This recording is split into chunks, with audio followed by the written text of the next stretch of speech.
My name is Martha Williams, and I am 72 years old. Most people see only the shell of me, the small frame, the stooped shoulders, the low bun of grey hair, and hands wrinkled like dried leaves. They imagine my life is quiet now, crocheting blankets, baking pies, waiting for my grandchildren to visit. They don't see the storms I carry inside. They don't know that when I sit by the window at night, my chest still tightens at certain sounds, the slam of a door, the heavy tread of boots on wood, the low growl of a man's voice. Some memories once spoken cannot be buried again. And tonight I must speak. Because if I don't, the tragedies of the past may repeat themselves in another girl's life. It was last winter, after my birthday dinner, when everything broke open. My granddaughter, little Sarah, with her curious brown eyes, had asked me, "Grandma, what was your dad like?" The question was so innocent, but it sliced through me like a blade. My fork trembled in my hand. My son, Sarah's father, watched me closely, sensing something was wrong. He doesn't know the truth about my childhood. No one in my family does. For 59 years I've hidden it, buried it beneath polite smiles and Sunday dinners. But that night, I felt the dam inside me cracking. The laughter at the table turned muffled. The warmth of the dining room suddenly suffocated me. My throat tightened, as if invisible fingers squeezed it shut. I wanted to say nothing. I wanted to wave it away with a half smile, the way I always do. But instead, I whispered the words that changed everything. My father was a monster. The room went silent. Sarah's fork slipped from her little hand. My son leaned forward, confusion etched across his face. My daughter-in-law froze mid-breath. And then I said the words I never thought would leave my lips. "He hurt us. He hurt my sister." Gasps. Silence. My heart thundered, and as I looked into their faces, I knew there was no turning back, because once you open the door to certain memories, the past doesn't stay quiet. That night, when everyone else had gone to bed, I sat in the dark living room, trembling. For the first time in decades, I allowed myself to remember it all. And as I did, I realized something chilling. My granddaughter, Sarah, is almost the same age my sister Emily was when it all began. And I swear to you, the thought of history repeating itself nearly broke me in half. I was born in 1971, in a town so small you could walk its length in 15 minutes. Rural Maine. Back then, winters cut through bone, and summers clung heavy with the smell of pine and sawdust. We didn't own much. No car, no proper brick house. We lived in a thin-walled trailer on the edge of a dirt road, the kind that shook with every gust of wind and every passing truck. My mother, Helen, was the soul of that house, though a broken soul. She worked endless days cleaning homes for wealthy women in town, women with painted nails and soft laughter who never knew hunger. She scrubbed their floors until her knuckles bled, then came home to cook beans and cornbread in silence. She was delicate, tired, always wrapped in a plaid dress and faded slippers.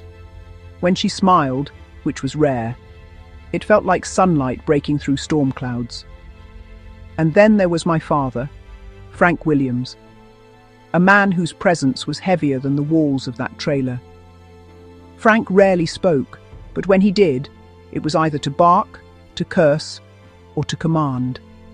His skin reeked of whiskey, his fists carried the weight of his rage, and his stare could silence a room in a heartbeat. Neighbors crossed the street when he walked by. Even the dogs tucked their tails when his boots struck the ground. Inside our home, his shadow ruled. My mother bore the brunt of it. I saw it all, the bruises she tried to hide, the way she flinched at the sound of his footsteps, the tears she swallowed so we wouldn't see. But I did see. Even as a child, I knew. By the time I was 9, I had grown up faster than most children.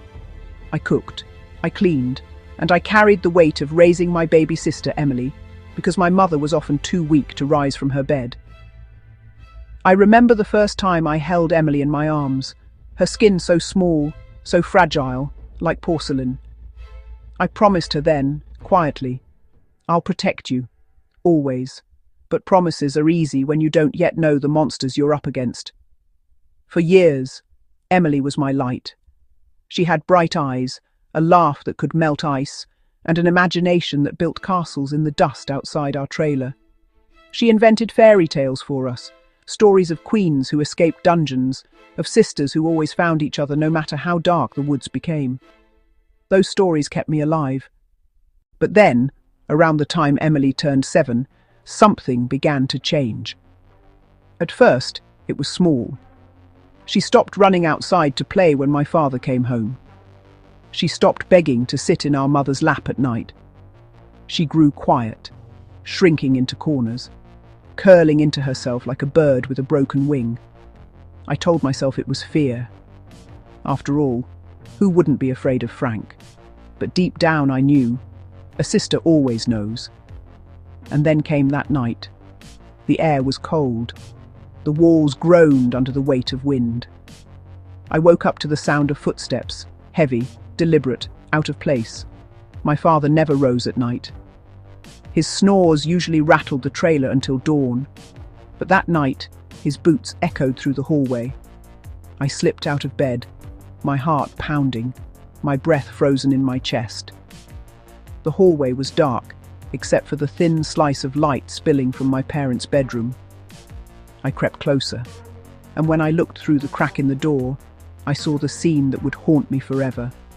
My father, kneeling beside the bed. Emily, curled up, wide-eyed, trembling.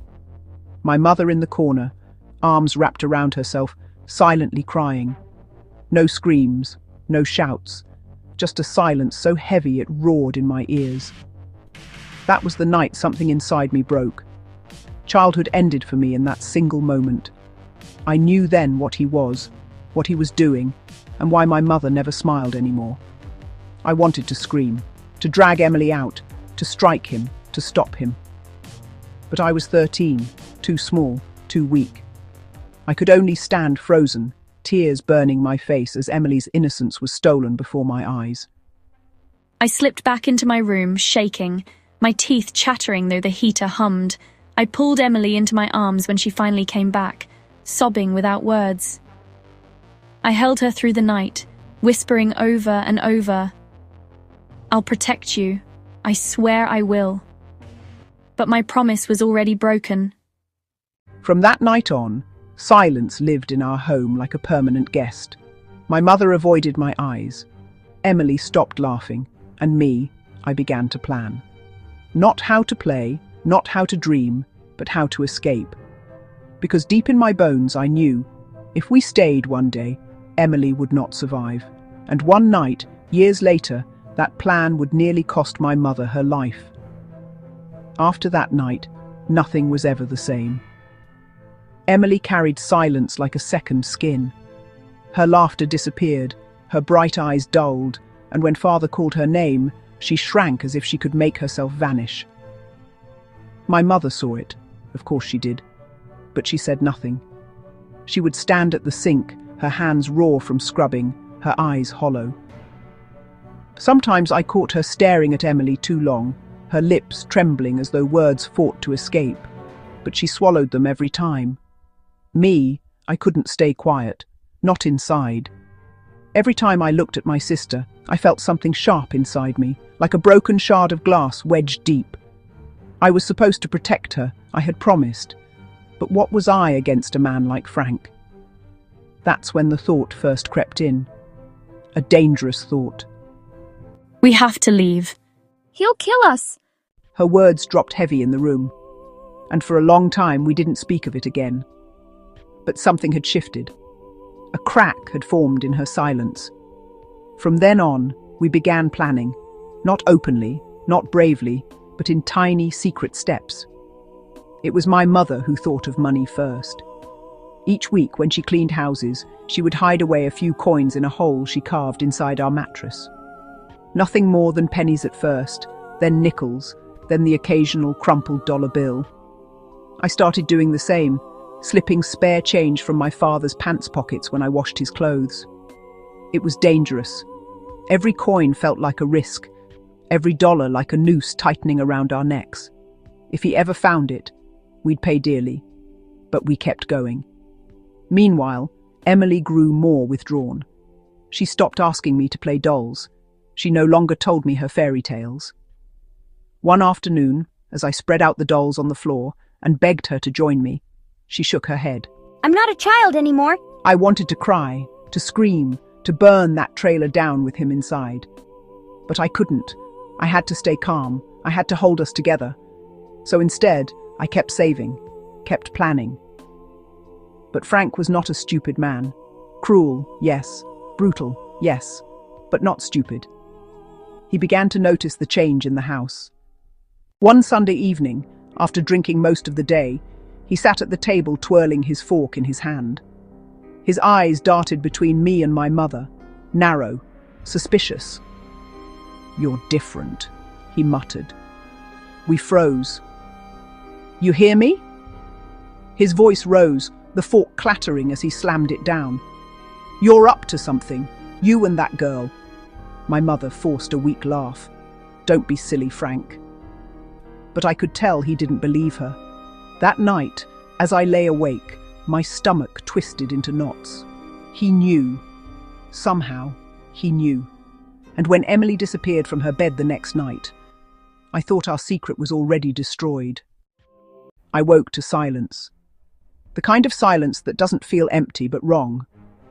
The house always had noises. My father's snoring from the other room, the creak of the wood as the trailer shifted, the distant hum of cicadas outside. But that night, nothing. I rolled over, reaching for the comfort of Emily's tiny frame beside me. My hand touched only cold sheets. "Emily," I whispered. No answer. I sat up, my chest tightening. The blanket was tossed aside, her pillow still warm. But she was gone.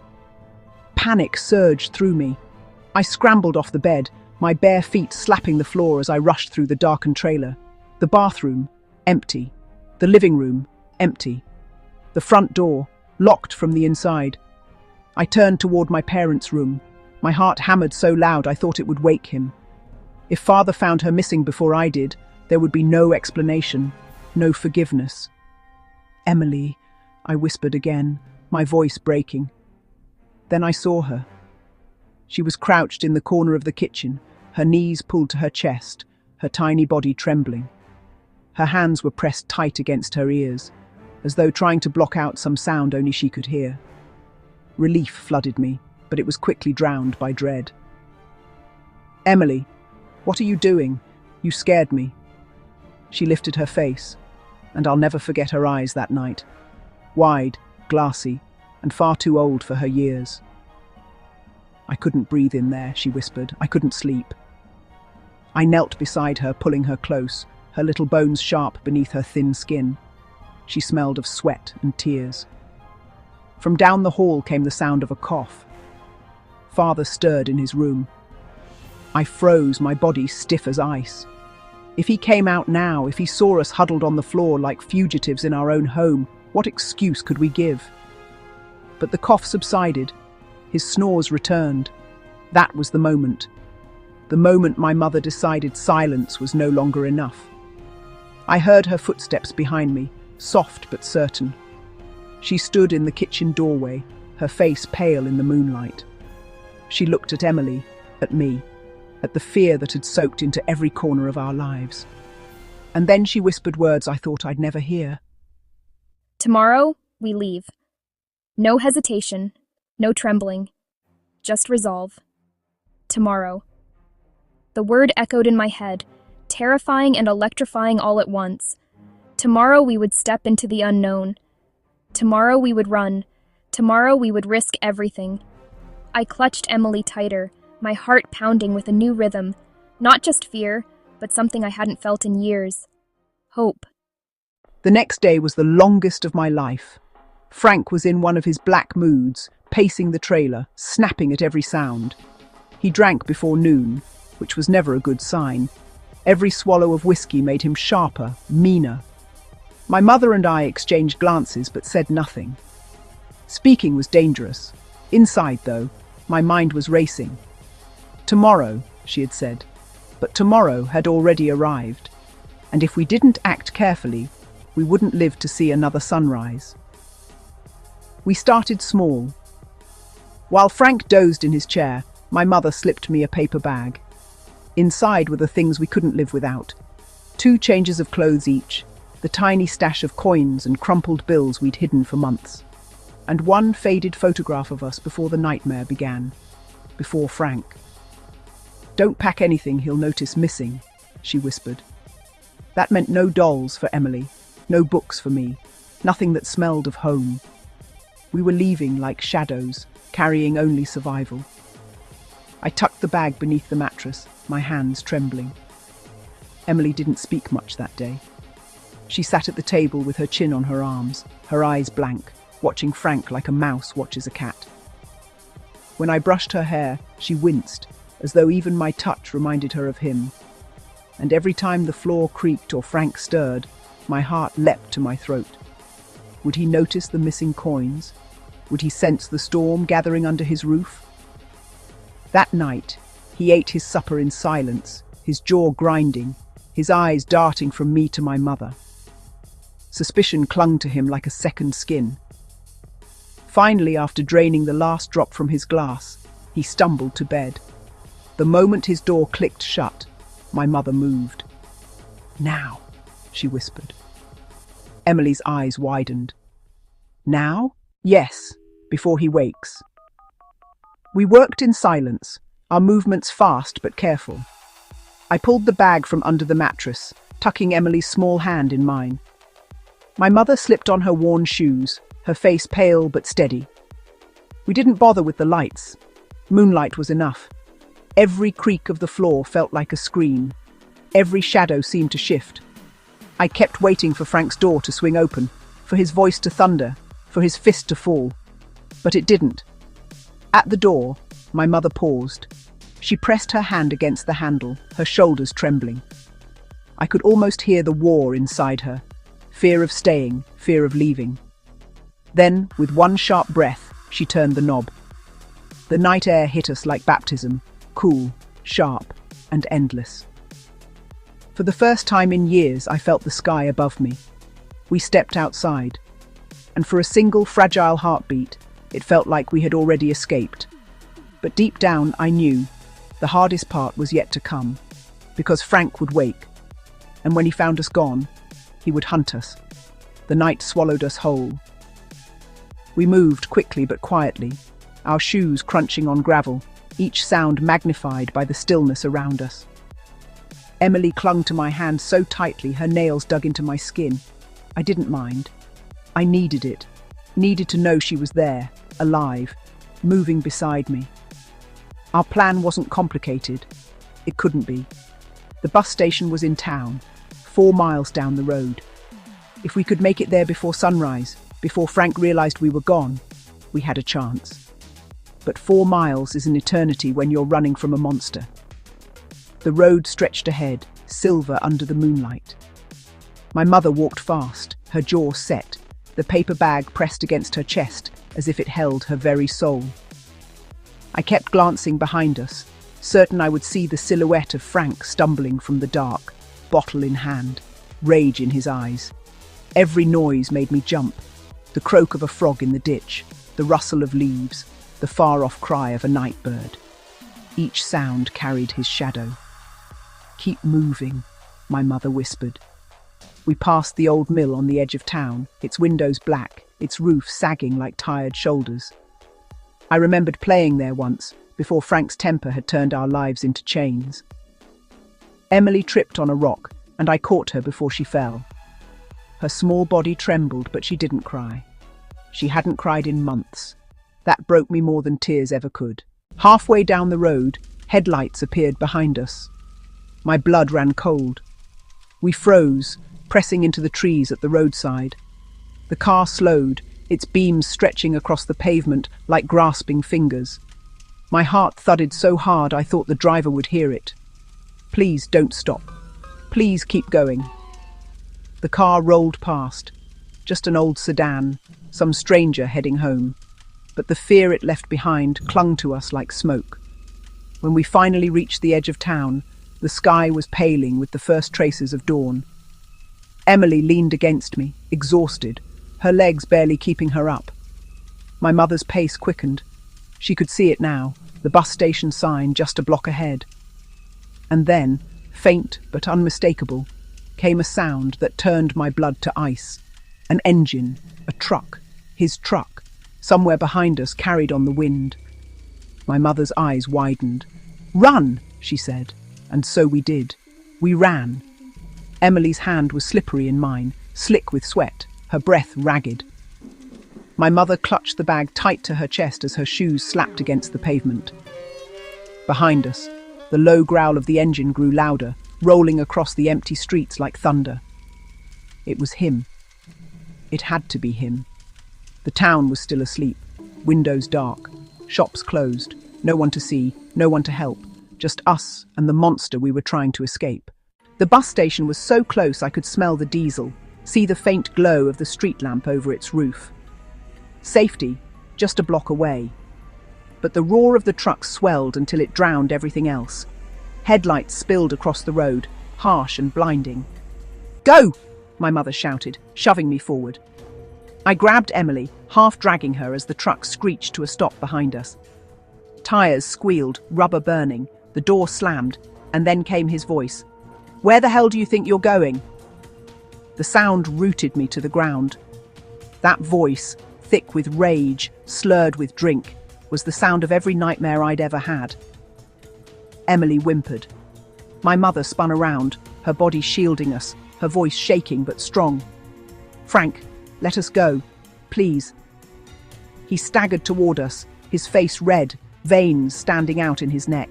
His eyes glowed in the headlights, wild and unhinged. "Let you go?"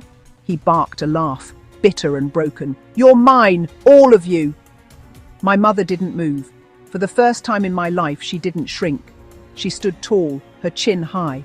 Not anymore. The words cracked the air like lightning. Frank's face twisted. He lunged. I screamed. Emily cried out. And then, chaos. My mother shoved him back, her hands striking his chest with more strength than I thought she had. He stumbled, caught off balance, swearing. "Run!" she shouted at me. "Take her and run!" But I couldn't move. My legs locked, my body frozen between fear and fury. I saw his hand rise. I saw it coming. And before I knew it, I had stepped in front of my mother. His hand came down like a storm.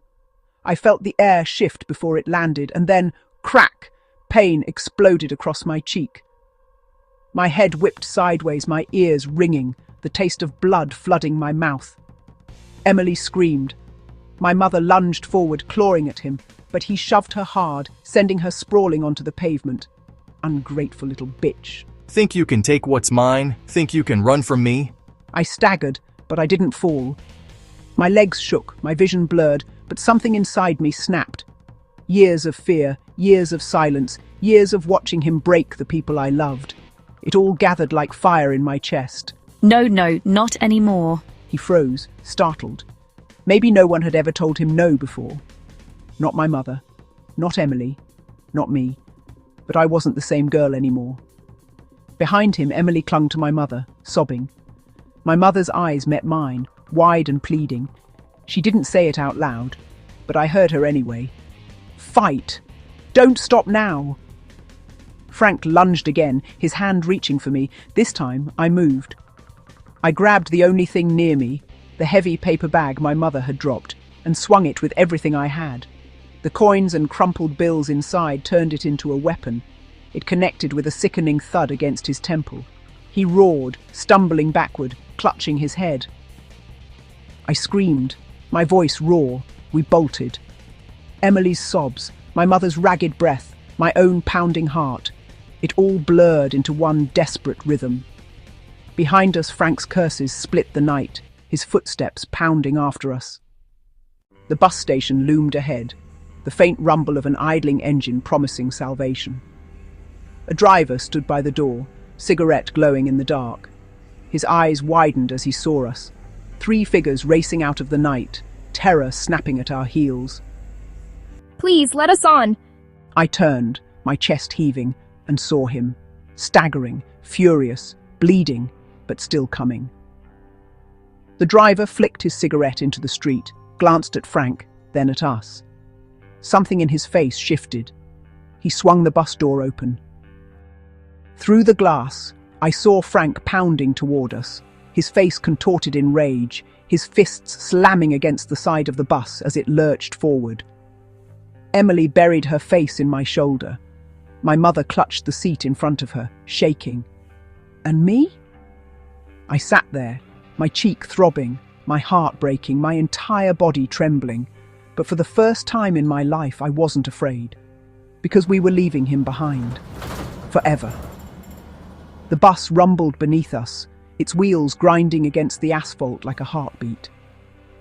Each mile that carried us farther from him felt unreal, like a dream I might wake from any second. Emily sat pressed against me, her head buried in my arm, her tiny body shivering even though the night was warm. She hadn't said a word since we boarded, not one. Her silence was louder than any scream. My mother sat across the aisle, her hands clenched so tightly in her lap, her knuckles had gone white. She stared out the window, her reflection pale in the glass. I wondered what she saw, freedom, or the ghost of the man we had just left behind. I couldn't stop looking back. Every few minutes, I twisted in my seat, half expecting to see headlights chasing us down, Frank barreling after us like some beast that couldn't be killed. But the road behind stayed dark, empty, endless. We were safe, at least for now. But safety didn't feel like I thought it would. I thought I'd feel light, untethered. Instead, I felt heavy. Like every bruise, every scream, every shadow of the past had climbed onto that bus with us. Is he gone? She whispered. I hesitated. The truth was, I didn't know. He might have been standing at that bus station still, screaming our names into the night. He might already have been plotting how to find us. But I couldn't say that. Yes. He's gone. She searched my face, looking for cracks in my lie. Then she nodded, closing her eyes again, and for the first time in weeks, she fell asleep. I brushed the hair from her forehead and held her close. That was the moment I realized something important. Leaving didn't mean we were free. Not yet. Frank would haunt us, maybe forever. But at least now we had a chance to heal, a chance to live. The bus rattled on, the horizon beginning to glow with the first blush of dawn. And as the sky turned pale, I made myself a promise. He might have stolen our laughter, our childhood, our innocence, but he would not steal our future. Not if I could help it. The bus hissed to a stop as morning broke, the pale light of dawn painting everything in tired shades of grey. My legs were numb from hours of sitting, but as I stood, I felt the weight of the world press harder on my shoulders. This wasn't home, it was nowhere, and yet it was where we had to begin again. We stepped onto the cracked pavement of a small bus station in Bangor, Maine. The air smelled faintly of diesel and coffee. People bustled around us, carrying suitcases, greeting family, moving with purpose. We had none. No destination, no relatives waiting, no money beyond a few wrinkled bills in my mother's apron pocket. Emily clung to my hand, blinking up at the strange buildings, the noise, the sheer size of it all. She looked so small, so fragile, her braids messy from sleep. I squeezed her hand tighter, as if I could shield her from the world itself. My mother stood stiffly beside us, clutching her purse like it was her only lifeline. Her eyes darted from face to face, searching for safety but finding none. She had always been timid, but now she looked like a bird with broken wings, terrified of the sky. "Where do we go?" I whispered. She didn't answer right away. Instead, she walked to the side of the building where a payphone hung. Her hands trembled as she dug into her purse for a coin. I watched as she dialed a number she seemed to know by heart. Minutes passed. She spoke in hushed tones, her back to us. When she returned, her lips were pressed into a thin line. "We'll walk," she said simply. We followed her down unfamiliar streets, our footsteps echoing in the quiet of early morning. Rows of brick buildings lined the roads, their windows reflecting the pale sunrise. Shopkeepers pulled up shutters, sweeping sidewalks. The smell of bread drifted from a bakery, making my stomach twist with hunger. Finally, we stopped at a narrow white house with peeling paint and a sagging porch. An older woman stood in the doorway, her grey hair tied back with a scarf, her eyes sharp but kind. "Agnes," my mother whispered. The woman nodded, her gaze flicking to Emily and me before resting on my mother. "Helen," she said, her voice low. Then, with a sigh, she opened the door wider. "Come in." We stepped into the house, the air warm with the smell of wood smoke and something baking. For the first time in years, the walls around us didn't feel like they belonged to him. It wasn't home, not yet. But it was a beginning. And beginnings, no matter how fragile, are where survival turns into hope. The first weeks in Bangor were a strange kind of quiet. No shouting, no broken plates, no fear gripping our chests like iron chains. The house Agnes offered us was small but safe. Emily and I shared a single room with thin curtains, and for the first time, I noticed the sunlight streaming through the windows without dread. My mother spent hours in the kitchen, baking bread, cleaning, and, slowly, smiling, though faintly. Yet peace was fragile. Every creak of the floor made me flinch. Every car passing on the street made Emily jump. Even Agnes's dog barking in the yard felt like a threat. It was as if Frank's presence had seeped into our bones, leaving us alive but still trembling. School was another challenge. I had missed months, and the other children looked at me like I was from another world. Their laughter, carefree and light, made something ache deep inside me. Emily stayed home most days. The nightmares had returned, sometimes leaving her drenched in sweat, mumbling about shadows, about the dark man who had chased us. One afternoon, as I walked home from school, I saw the first glimmer of something I had thought impossible. A smile on Emily's face. She was chasing a butterfly in the yard, her laughter soft, hesitant, but real. My heart clenched and loosened all at once. We began to rebuild, slowly. My mother found work cleaning a small diner downtown. I started helping Agnes with odd chores, carrying groceries, sweeping floors. Money was tight, and hunger often followed us home. But there was freedom now. The kind you feel in your lungs, even when your stomach aches. Yet every night, I locked the doors, checked the windows, and listened. The wind sounded like his voice. The shadows across the room looked like his hand. My mother would place her hand on my shoulder, trying to calm me, but I knew she felt it too. We had escaped him physically, but Frank had left an imprint, a scar that might never heal. And sometimes, when Emily's soft snores filled the room, I would quietly vow to protect her for the rest of my life. Not just from him, but from the fear, the shame, the emptiness that had tried to steal her. Survival was no longer about running. It was about living, learning to breathe without panic, to eat without guilt, to laugh without trembling. And for the first time, I allowed myself to imagine a life beyond fear. But the past has a way of catching up. Shadows don't disappear just because the sun rises. Even in safety, the past never really stays behind. At night, I still woke drenched in sweat, heart hammering as I relived every scream, every slammed door, every shadow of Frank looming over us. Emily stirred beside me, murmuring names from her nightmares, and I would hold her close, whispering that he wasn't here. But even as I said it, I didn't fully believe it. School became my lifeline. Books were worlds I could escape into. Writing stories helped me sort through the chaos in my head, the anger and guilt I'd carried since childhood. Some nights, I wrote about the trailer, about Frank, about the helpless little girl I used to be.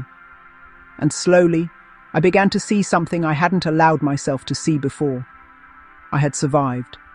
I had escaped. And that meant I had power. My mother, too, began to change. The stiffness in her shoulders loosened. Her voice, once quiet and trembling, grew firm. She spoke to neighbours, smiled at strangers, and laughed, softly at first, but then more freely, Emily remained fragile, but the sunlight in her eyes began to return. She started drawing again, her princesses and castles coming back onto paper, her laughter a small, cautious thing that felt like music in our new home. And yet I knew the shadows weren't gone.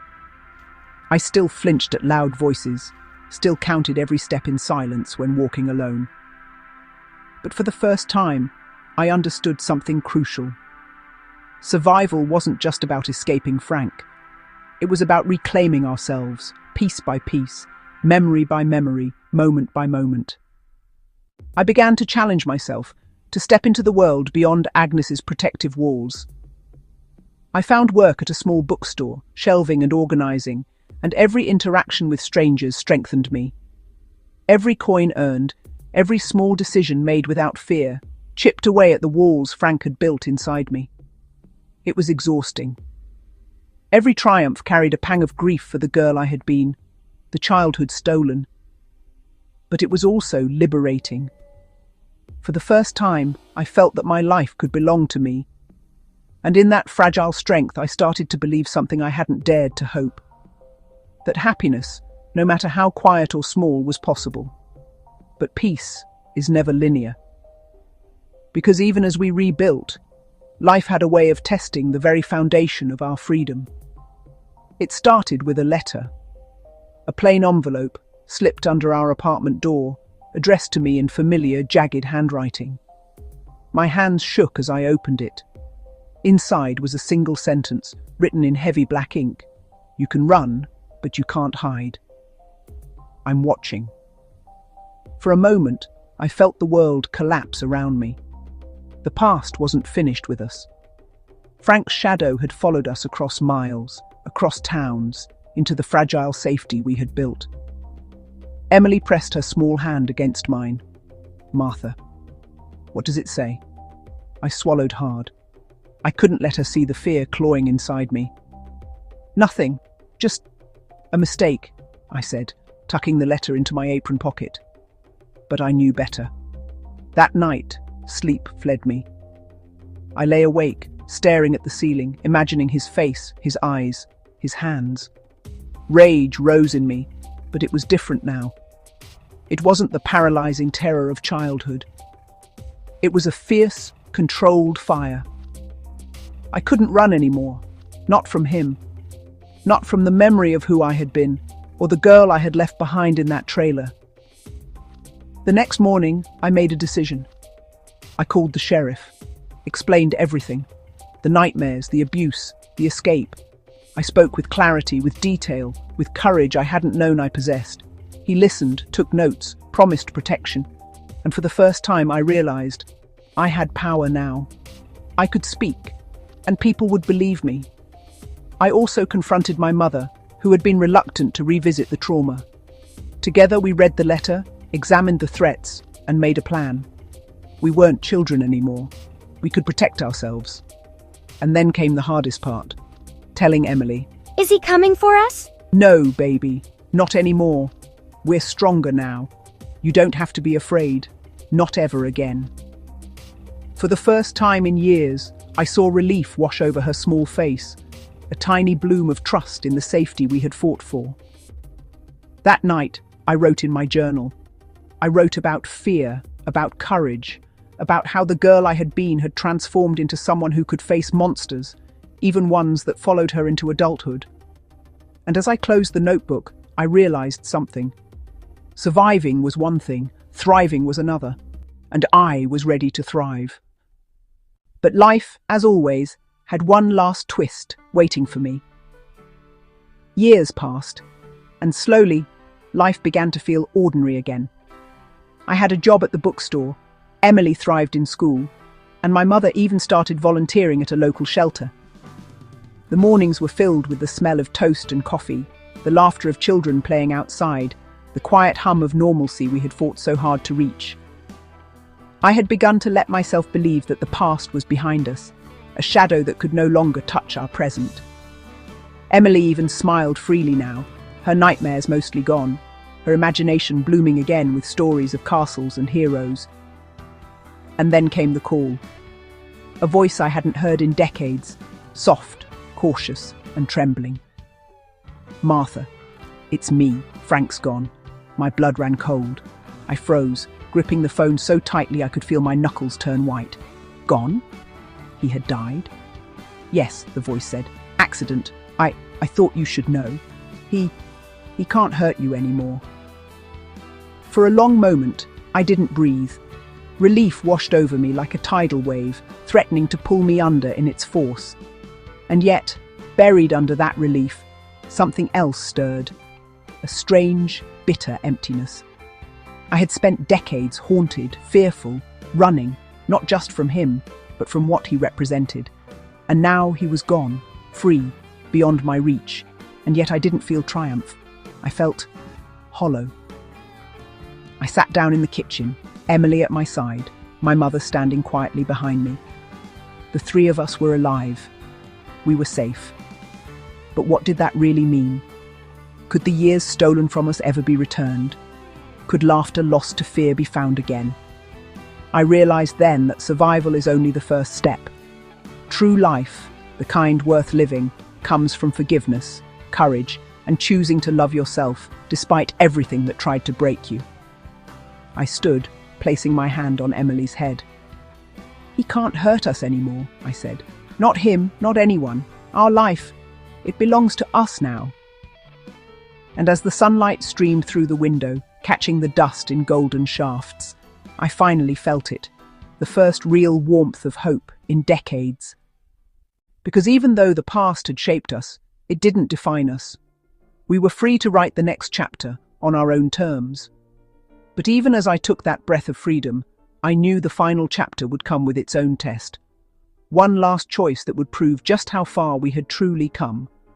Years later, I sat on the porch of the little house we had made ours, a rocking chair creaking beneath me, Emily's laughter floating from the yard. The wind smelled of pine and fresh rain, carrying a quiet peace that had once been unimaginable. Frank was gone. That shadow of terror that had haunted our lives for so long was finally, irrevocably gone. And yet, sitting there, I realized that freedom wasn't just about escaping him. It was about how I chose to live in his absence. I thought about my mother, finally able to smile without fear, able to sit across from neighbors and tell stories without trembling. About Emily, no longer a girl cowering from shadows, but a young woman confident, bright, unbroken. And me, I had survived, yes, but I had also learned to thrive. And then came the choice.